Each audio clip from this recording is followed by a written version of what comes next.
This episode is brought to you by the Pelora Group. Welcome back to Winning Through Culture. I'm Tim Flanagan. And I'm Amanda Kramer. When culture's not a priority, people aren't a priority. Having an intentional focus helps you as a leader remain impactful and relevant as you move your business forward. Welcome to Winning Through Culture. In this special re-release as one of our greatest hits, we're revisiting one of the most impactful conversations we've had, diving into the heart of workplace culture, culture conversations. In this episode, Tim and I explore how open and honest dialogue can transform an organization's culture. We'll walk you through the process of fostering these conversations, building trust, and creating meaningful connections within your team. From balancing shared versus confidential discussions to understanding the importance of listening to feedback, both positive and challenging, this episode provides actionable insights for any leader looking to deepen their impact. Whether you're a seasoned leader or just starting to shape your organization's culture, this conversation remains as relevant today as when it first aired. Let's jump back in and rediscover the power of intentional culture conversations.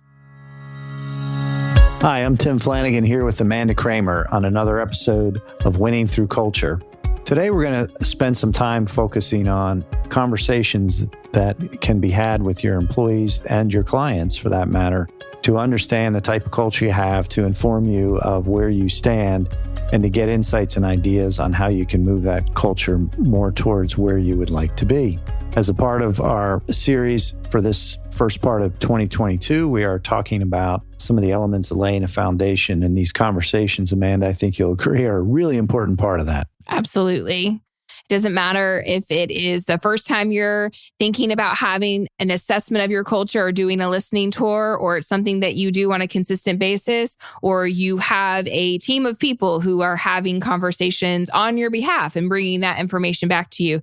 They absolutely need to be happening and absolutely need to be cataloged and themed in some way, shape, or form. So why don't we jump in and talk about the process that we have followed. And we'll start with our teammates and our employees. What is the way in which we went about these conversations? And it's not a one-time deal. We will certainly speak to that.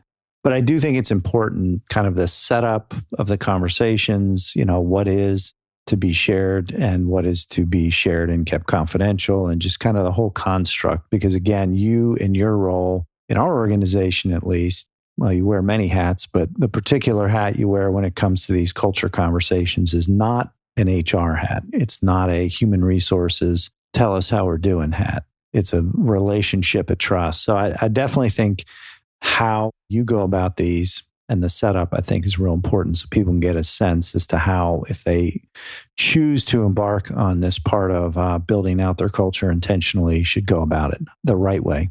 Absolutely. And I think when we talk about how it really started is we instituted, and if you don't have this already or you have some semblance of it, is just a monthly staff and associate meeting. So we'll talk about that lens first. And that was where we were asking for open dialogue and feedback and sharing with them just generally what's going on in the organization, inviting our employees, so to speak, into the dialogue that we were having as a leadership and as a senior leadership team. And that is really the platform in which I introduced having what I call culture conversations. I don't call them assessments or a listening tour or whatever. I just say, I want to sit down with you. And I always start with, I want to hear the good, the bad, and the ugly. And I mean it.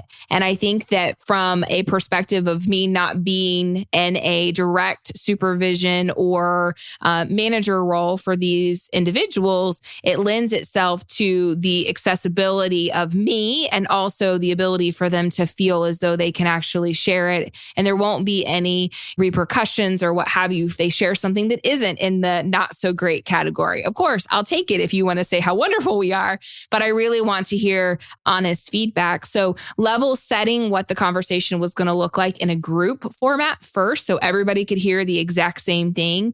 And then following up with, I want to get off site. I don't want to do it in my office or in your space. Let's go get coffee, lunch, a drink, whatever it is that will make that person feel the most comfortable, just to have a dialogue around really it's start, stop, and continue, which is not a new concept in any way, shape, or form, but really talking through what they find as value in the organization, where we can improve, where I can improve in supporting them as a dialogue, but also the fact that everything they tell me, I'm never going to sit down with the greater leadership team and say, so-and-so said X, Y, and Z. It's thematic. I pull the trends from all the conversations that I have over a yearly basis and have dialogue on what we can do. And there's going to be some things that we're unable to do.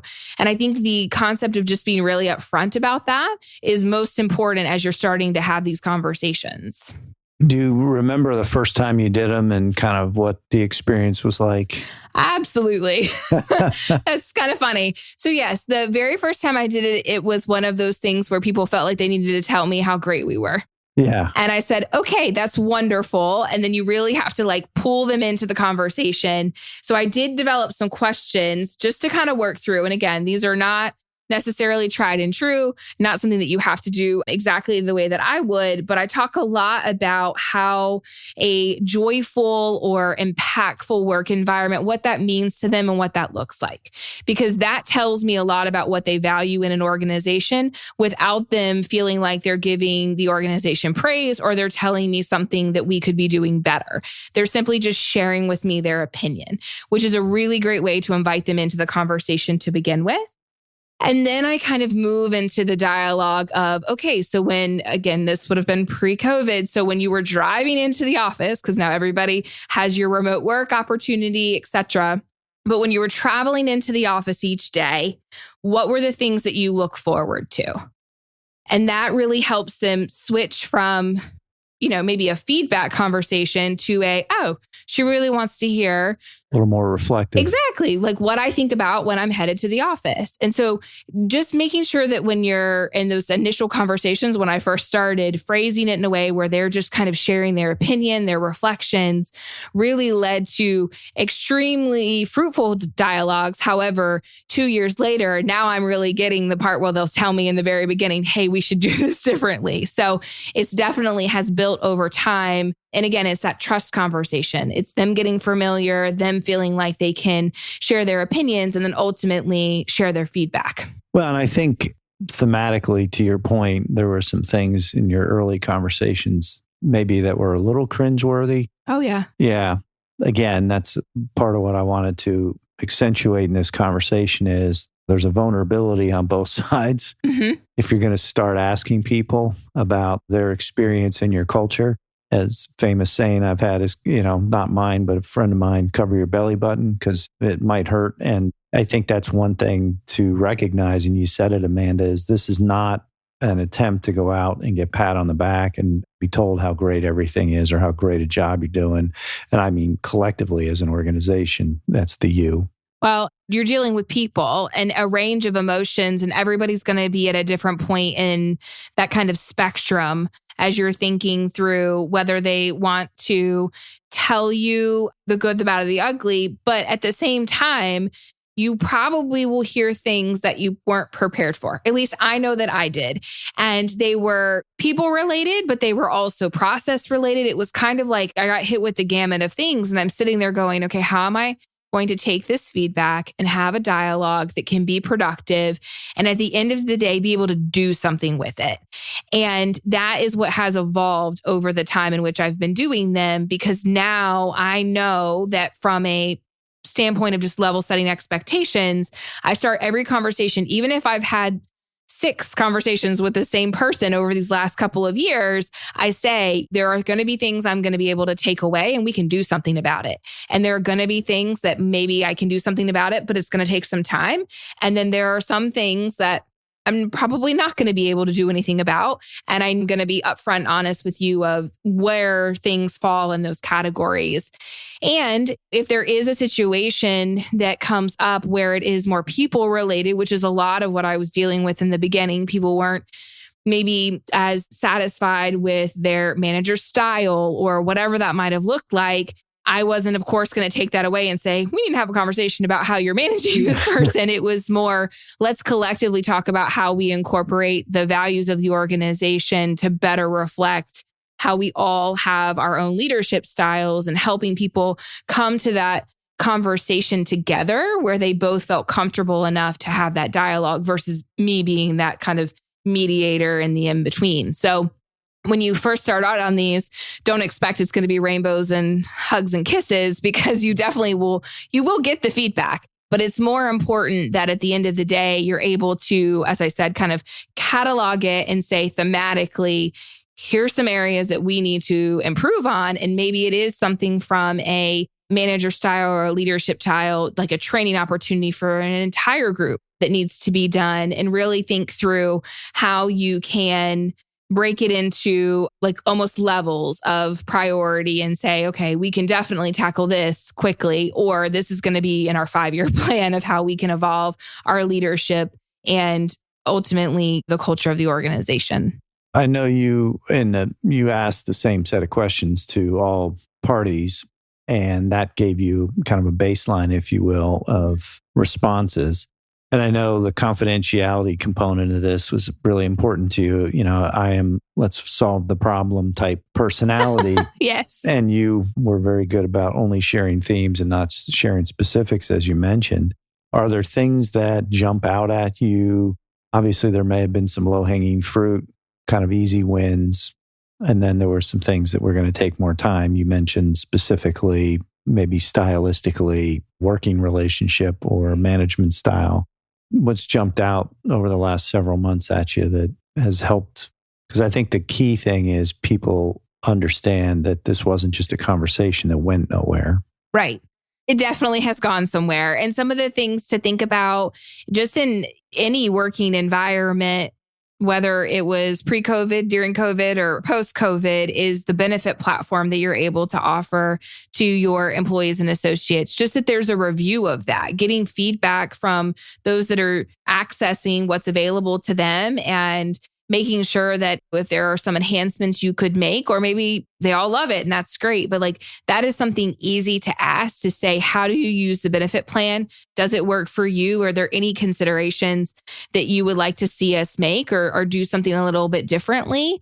And that is something that you can then go and take to your HR team and say, hey, I'm hearing some feedback that maybe we could look at our benefits and do something a little bit differently. And that is a conversation that absolutely can happen. That is something that we did, which was, again, that kind of low-hanging fruit, which our HR team was 100% on board with and did a lot of research and was able to come back with some different offerings that enhance not only the like medical and dental and all those fun things, but that more lifestyle component of the benefit offering, which I think was really great. Other things that have come that are in that low-hanging fruit kind of category was, can we get back together? And again, this is a COVID conversation, but can we get back together and just have our quarterly staff outing again? Like, can we do that again? Can we do that live? Can we do that live? Can we get those back on the books? Absolutely. That's something I can instantly take care of and get those back on the books. You know, it's small things like that that have been illuminated. Some people really need that interaction and that platform to be able to provide that feedback. And then you have the conversation of, again, as I mentioned, that longer tail of managerial style, leadership development, coaching conversations. But one of the things that came from the dialogue I've been having over the last several years, and you mentioned it earlier in one of our episodes, but our emerging leaders program, like actually having a guide path when an individual comes into the organization to develop those leadership skills with a curriculum. And there was somebody in our organization, Amy, who was really passionate about that. So she and I had a conversation. She built a program, and now we've graduated 2 classes from it. And the third one is already ongoing. So it's one of those things where there's definitely opportunities that you can take and grab hold of and make happen instantly, or instantly in a sense of in a couple of months. And then you have the things that are going to have a longer tail, but you're constantly going back and having that dialogue to say, okay, we did this. We couldn't do that yet. What else is on your mind? How can we make working here, being part of our community and our family, again, making us a best place to work, whether it's recognized by the Charlotte Business Journal or not? At the end of the day, I want to make sure that what we're providing to our associates, they feel like they have a best place to work. Well, and that is congruent with everything we said we would be about culturally. That's right. The words are hollow when not backed up by substance. So do you think that it makes sense to share the questions in the show notes for this particular episode specific to? Okay. Yeah. And it's a short set that I stick to. Again, it's a lot more about where they are, their opinions, their feedback. And it is going to be on the, what can we start, stop, and continue? That's really what I focus on, is going to be those things that they think we should be doing differently or better, or maybe it's great and they want to see us continue it. So having that dialogue is really important. Happy to share them out. Well, I know these conversations are an ongoing thing. It's not just a once and done. Correct. So that's another element of this model that I think is important to accentuate, is that it's not a one-time discussion. No, and I'll have as many culture conversations as they want to in a year. I encourage that we have at least one a year. I would love if we have at least semi-annual, so 2. And then sometimes people just come and sit down in my office. They're like, can we have a culture conversation? Absolutely. Happy to do that. But again, I think the delineation that I'm not HR, I'm not seen in that line of a role in the organization really does help. And that's something that I would encourage from a small business owner or an entrepreneur, or even if you're a team leader or whatever it looks like, make sure that you have a trusted, for lack of a better term to say, third party that can have these dialogues, because there is that confidentiality component to it, that when you have a person, or rather a role like mine in the organization, they have seen the glide path and the ability to say, okay, when I share something seems to happen. It doesn't seem like it gets put in my file and put in a drawer. And that's really important. You really have to do something with the feedback that you're given, or at least go back to them and say, hey, it's not something we can do right now, but I still have it on my radar. We'll revisit next year.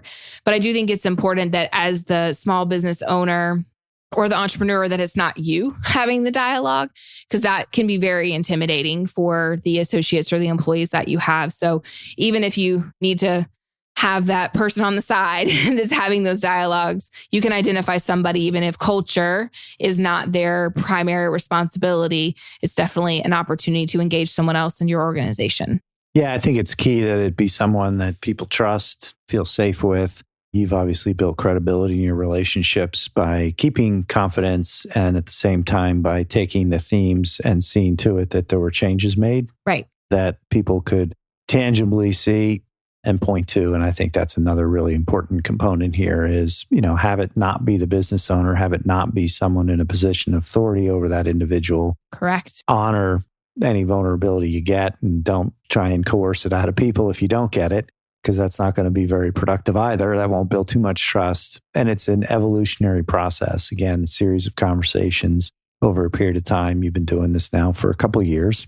And, I think it's a very rich experience to overall enhance experience your employees have in your culture and your organization. I know one of the questions that you have asked is, what keeps you here, or may have prompted you to consider making a change. Again, pretty vulnerable question, pretty tough one to maybe hear an answer to if somebody's saying, you know what, I'm thinking about making a change for these reasons.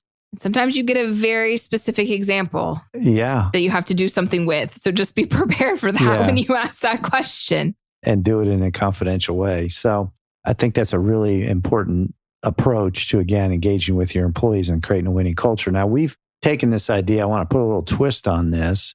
We've developed familiarity and a comfort level with these discussions, and they've been able to inform us in how to, again, make the organization stronger for our people. Well, we've took the idea one step further. And that step further, which again, may or may not be appropriate for some businesses, to talk to their clients, their customers. And for us, our clients are our advisors. So let's talk a little bit, Amanda, about how this same concept can be taken to a client-customer relationship. Absolutely. So when you start to engage from a client relationship standpoint, when it comes down to your culture, it's really about what value they see in your organization. So how are they taking the tools and resources that are provided to them and then making those accessible for the growth of whether it's their practice or just their professional development, whatever that might look like. And so in the construct of taking it to your clients, we had an opportunity to really dig a little bit deeper again about the value that they felt the organization brought to them, what they are most excited and engaged about in having a business partner, i.e. the firm in this situation. And then we were able to have really great dialogue about how we effectively communicate and engage with them. And it was some of the most fruitful discussion I think I've had in a long time in a very structured way. You know, there is this accessibility component that you definitely need to make sure is there. And when you talk about having culture conversations or dialogues with your clients, you are going to hear, again, as we kind of shared, you're going to hear what is going well, what is not going so well, and then ultimately how you can move your organization forward and support them. So I think one of the really cool things that came from how we transitioned those questions to a more client-facing opportunity was that engagement component, what they most look forward to in a business partner. I don't know if you want to share any of the specific examples we got, because that was... Well, and again, it was insightful because some of the things that I thought in a relationship where you're providing, again, as a business, in essence, providing a service to a client, I will say I had a presumption about what people saw and found value in. And I had some very surprising, positive, but surprising answers from a couple of our advisors. And it was important for me to understand that what I thought they found value in was important to them, but what they really found value in was something that in a couple of instances, I just would not have even thought of, quite frankly. And that it gave me an insight to a certain extent into how they think, but also where to apply our time and attention in those relationships. Right. So that to me was very insightful. There were other situations where I felt like, boy, we're providing great value to this person, and they didn't necessarily see it the same way. They valued the relationship, but they didn't think that what we were doing on their behalf or what we thought was important to them was all that important. And their definition of success, in essence, was very different. Well, in the conversation, you know, the employee versus the client, right? The culture that you've built or you are building, again, it's an evolution. It should bleed no matter who you're talking to. And so it is very imperative that if you are going to be in the marketplace, that you have both lenses, because from an employee perspective, you could be doing all of the right things and getting all of this feedback. And then from a client perspective, if you don't go to them and ask, they're the ones that are in market. And again, I'm hopeful that you're getting referrals from these people and all of these fun things that you are putting out there the same. You're consistent in the experience that you're delivering for those that you employ, and also the experience to those that at the end of the day are the lifeline of your business. Yeah. Yeah, I think, again, that experience, those conversations, and that's really just a one-time thing we've done, not with all of our advisors, clients, because it wasn't feasible at the time, but it did inform us to take a very different approach as we finished 2021 in the business planning process with our advisors, which quite frankly, I was probably on the first day of those meetings saying, how come we didn't do this for the last 10 years? We heard what they said and we made a change. Yes. And we did it to the best of our ability. And it was really quite great. And at the same time, I learned a lot through that process. So we're going to do it a little bit differently in 2022 when we get to that point. But well, we do need to build some breaks in between the meetings. We do. Yes, we do. We do like to run hard. Yeah, that is something we've learned. Full speed. No, in all seriousness, those conversations led us to an entirely different approach to helping our advisors plan their 2022 and beyond, led to some really rich conversations. It gave us feedback to bring more people into those conversations, which again, I would put in the category glaring glimpse of the obvious. But when you get locked into doing things a certain way, you just kind of can get locked into doing things a certain way. And by making the change we made, we brought a lot of new members of our team into the conversation. And it just was really rich. And it showed that, again, we were listening because a lot of the advisors had suggested a different format. And that ultimately we got a lot more out of that and are going to be much better positioned to help those advisors, again, our clients, be successful. So my encouragement is, as a business owner, tackle your employees first. They show up for a career, a job, an opportunity, and it's important that you provide a wonderful environment for them, but do not lose sight of your clients, because they are the reason the business exists, is to serve them.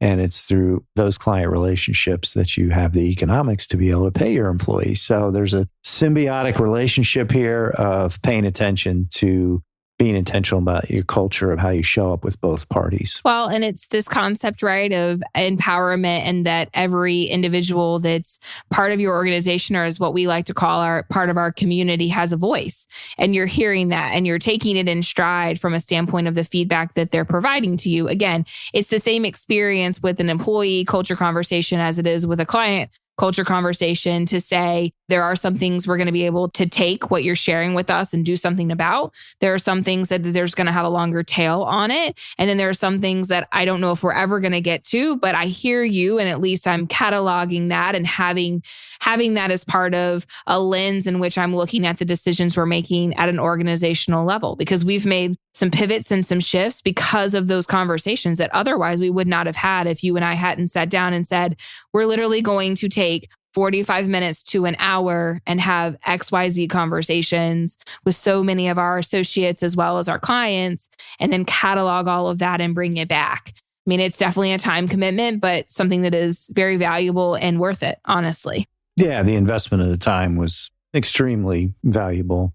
They were really great conversations to have. And again, the work that's coming out of them at this point is also extremely valuable. That's right. Yeah.